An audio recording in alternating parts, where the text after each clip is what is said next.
Hello everyone. For my curriculum plan, I chose to focus on the program called Math 180. So our audience today is for students who lack the foundational mathematical skills and content from elementary school all the way up through middle school. We're going to be focusing on rates and time for our content, and that's the first block and the first topic that they will learn in course 2 of Math 180. My first research article was a study of Math 180 where the author looks into 3 different schools that implement this program and why it promotes higher achievement. And she focuses on the high expectations, the vocabulary support, the fact that you can have smaller class sizes because it has 2 rotations in it. So it has an instructional piece with the book, and then it has the individualized software portion. And what you can do is split the class in half. One is on the software while the other is on the book, in the book with the teacher, and then you flip halfway through class. And I've noticed personally by doing this that students really benefit from it because they get that individualized attention and they feel more comfortable to ask questions, and they just understand better because they have more one-on-one time with the teacher, and it's less distracting for them. So that's a really nice portion of it. It also really helps with student motivation because it's really fun for them. The software is very engaging. It's got all these different rewards they can earn with the badges and the stars, and definitely boosts up your confidence and stuff, so it's really awesome for them. My second research article was how to plan an effective math lesson, and it talks about the different components you want to have in terms of before the lesson and after the lesson and then the actual lesson. And I find that the software does a really good job with this. For their before portion, they're really hooking the students and getting them excited. They do that in the Explore Zone. In the during, you have the actual lesson in the Learn Zone or the Fast Track. And then the after is the Success Zone where they're testing the students and seeing if they really understand what they learned. So our learning goals and objectives, my I can statements here, we have I can develop strategies to represent the motion of an object by using the motion model, a graph, or a table.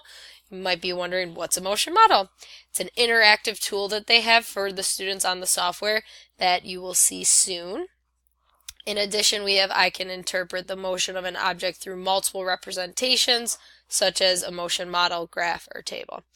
You'll also notice that I have listed New York State standards from various grades. That is because the goal of the software you are building, you start simple, you start with the lower grade level, such as like a 4th grade level, and then you build on that to the point where you are actually to the level of the current grade that you're in. So like 7th or 8th grade. It's really targeted for middle school because it's for those students that didn't get the instruction the first time, so they're revisiting those concepts and then gaining a deeper understanding, as well as able to be successful in their own current grade. The good stuff, the supportive materials, this is why I love Math 180 so much. So I'm going to show you on the software here. So what it looks like. This is what students see. They will click on this tool here, this icon. So just a website that they go to, and I'm going to log into one of our former students' accounts, and it does this cool little spinny thing like, yay, exciting, Math 180. And this is what their home screen will look like. So you have at the bottom here all the different blocks. There's a total of 9. He's on block 2. But then you have all your options, your Explore Zone that I talked about, the Fast Track and Learn Zone for the lesson, and notice how the Success Zone is gray right now because you can't access it until you complete the lesson. The Brain Arcade is the game portion, which they love. So it's just math games where they practice certain skills. We have a competition every Friday that they get really into. You'll notice at the top here, they can go to their badges, so this gets them really excited. They'll be like, oh, I got this badge, would you get whatever? And the goal is to earn all of the badges once you complete the program. You've got their progress so they can see themselves and self-reflect how are they actually doing. You've got all these different parts to it. The usage shows them how much time they go on it. The Brain Arcade, you can see the games and their progress on the games, the stars they earn, the percentage they have it complete, the time that they spend on it. The Math Inventory is the test that they take when they first start, before they actually start the program, and then they will do it in January, midway through, and then at the end of the school year, and see. The goal is that they grow every time and that they're learning and gaining skills that they didn't have before. And finally, the M Skills is the assessment portion, and we'll talk about that when I talk about the assessment, but they will take a test at the end of a block to see how well they understood. The media, now I love this portion because this is where they really get extra help if they need it. So the videos, they always start a lesson with a video, but they have access to all of them, and they can, if there's a certain thing they need to review, if say they're on block 8 and then they want to review something that they learned before, they have access to all these different videos. And the videos are nice because you can skip around and go to certain steps in them, which I will show you in a little bit. The M Tools, so the motion model I was referring to, this is what it looks like.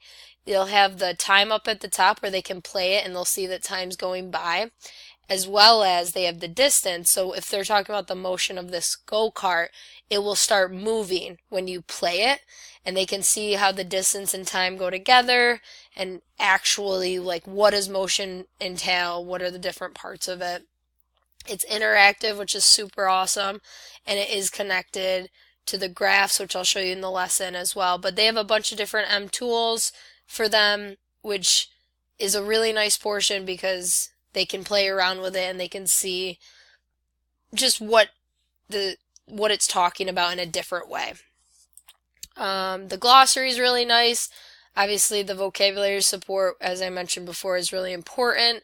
It's alphabetical, but it's also, you can do it by block, which I like because you can review the key vocabulary with them before they even begin a block, or you can always refer back to it, do some vocabulary support lessons. I like it because they typically provide a photo with the vocabulary term. They have the sound icons where you can actually have it read to you. That's nice for our auditory learners. We've got the picture, the image for the visual learners. So they're just trying to incorporate all different learning styles, which is awesome as well. So now I'm just going to go through our different supportive materials. I'll start with the Explore Zone. And this is the hook. So they go in and they see this video about Amazon, and it talks about how they use rates in their company to be more successful. They get all excited because they love Amazon. And then once they watch the video, they go on, and then they're going to do a simulation. The simulation is really fun. They started out and they're in a web meeting and their boss is yelling at them about the product, and they need to sell sneakers in a certain amount of time using a certain amount of money. So they have a budget that they need to stick to, and then they need to do it within a time frame. And it's cool because it's like, you know, it's a real world scenario. This could actually be their life in the future, and it's showing them math matters and you will use it in real life, and this is how it applies. So it's just a fun way to get them started, and they'll do this whole simulation. They'll reflect, answer questions. There's the boss. She doesn't look too happy. But now, so that's the Explore Zone. They do that at the beginning. They have to do it at least twice, at the beginning and at the end of the block, seeing, like, did they make any changes after they learned their lesson. So the lesson looks like this. Again, I told you they watch the video. We're not going to watch it. Well, I'll just show you. They'll have these different parts to it, which I really love because they can skip. If they've already watched it, they can skip and they can see, okay, step 1 is this. If I'm struggling on a certain step, I can go to that step and see what does it entail. So this is the video, and then you would go to try a problem. And as I mentioned, you have the motion model, so you click play here.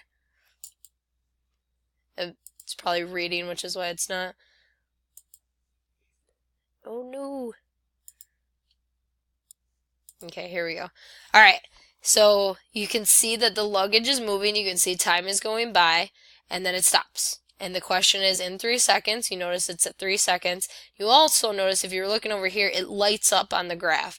I love that because they can connect these two tools and see how are they connected. They're both showing the same information, but in different ways. So they say in 3 seconds, the luggage travels 6 meters. So they'd put in the 6.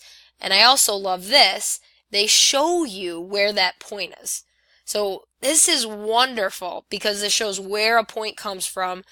A lot of students struggle with graphing, so it really gives them a nice visual. What does it mean to find a point? So when they get it right, they get the check mark. The green check mark means they did good. They can go to the next step, and so on. They would keep going. They have a try, so they start easier, try, then they go to practice, they get a little more challenging, then they go to master, and they're the most challenging, they're word problems. I want to point out this little box is their tool, so if they're ever struggling, they can go to the video, back to the video, they can do an example problem, they can go to the M tool, so the M tools are is the motion model here and the graph here, and they can explain what do those actually mean. You'll notice too, we have the fast track here. So if they're like, this is way too easy, I'm going to the fast track. They do the same exact stuff. You'll see that it looks exactly the same, but they don't have to do as many problems if they get them all right. And it just allows them to move faster if they want to. And it gives them that option, which is really nice. So we've done Explorer Zone, we've done Learn Zone, we've done M Tools, Fast Track, Glossary. Let's talk about the Success Zone. I know we're getting high on time here. The Success Zone looks like this. It's where they test their knowledge. I love it because it looks like a game board. There's all these different kinds of questions that they have to do. The goal is that they light up this whole thing and that they get the 3 stars. And they absolutely love when I go crazy for them. We take a picture. It's awesome. But these are higher level thinking questions, and